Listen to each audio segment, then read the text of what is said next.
PCC అధ్యక్షుడు హోదాలో 2 సార్లు ఎన్నికల్లో బరిలో దిగి ఓడిపోయినటువంటి ప్రదేశ్ కాంగ్రెస్ కమిటీ అధ్యక్షుడు డి శ్రీనివాస్ గారు మరి కార్పొరేషన్ మేయర్గా వ్యవహరిస్తున్న తన కుమారుడి కోసం నిజామాబాద్ అర్బన్ డెవలప్మెంట్ అథారిటీ అనేటువంటిది సృష్టించే ప్రయత్నం చేయడం ఏదైతే ఉన్నదో ఇది ప్రజల తీర్పును మరి వక్రీకరించడమే అనేటువంటి అభిప్రాయం ప్రజల్లో వెలువడతా ఉంది. కార్పొరేషన్ మేయర్గా 5 సంవత్సరాల్లో ముచ్చటగా 5 మీటింగులు 10 నిమిషాలు దాటి పెట్టినటువంటి ఈ మేయర్ గారు నిజామాబాద్లో ఒక వర్ణి చౌరస్తా అనేటువంటి చౌరస్తా ఆక్రమణకు గురి కావడానికి లోపాయకారిగా అవగాహన చేసుకున్నటువంటి మేయర్ గారు తన హయాంలో పార్కును రక్షించమని ఆ కాలనీ వాసులు తిరిగి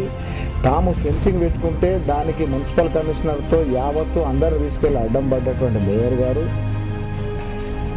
క్రిమినల్ కేసులు ఫేస్ చేస్తున్నటువంటి మేయర్ గారు మరి ఈయన కోసం నుడాను సృష్టించడం ఏదైతే ఉన్నదో మరి ప్రజలను ఏదైతే ప్రజల బాగోగుల పట్ల కాదు తన కుమారుడికి అధికారాన్ని కట్టబెట్టాలనేటువంటి ప్రయత్నంగా ఇది కనబడుతున్నది. నుడా పేరుతోని 46 గ్రామాలను ఈ నుడా పరిధికి చేర్చేటువంటి ప్రయత్నం ఏదైతే ఉందో గ్రామాలకు సంబంధించిన వాళ్ళ దృష్టిలో లేదు, వాళ్ళు వ్యతిరేకించేటువంటి ఏకమాత్రం అంగీకరించేటువంటి పరిస్థితి లేదు. మరి ఇది ఒక చర్చకు పెట్టాల్సినటువంటి అంశం. ఎవరికి తెలియకుండా గుంభనంగా కొడుకు కోసం నుడా సంస్థను సృష్టించే ప్రయత్నం చేస్తున్నారు డి శ్రీనివాస్ గారు.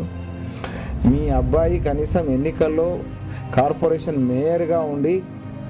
ఈ నియోజకవర్గం మొత్తం కార్పొరేషన్గానే ఉన్నటువంటి పరిస్థితుల్లో కనీసం ప్రజల్లో తిరిగాడేటువంటి పరిస్థితి లేకుండా పోయినటువంటి పరిస్థితిని మరి ప్రజలకు ముఖం చూపించలేనటువంటి వ్యక్తిని దొడ్డిదోవని తీసుకొచ్చి ఈ సంస్థకు ఏర్పాటు చేసి సంస్థ చైర్మన్గా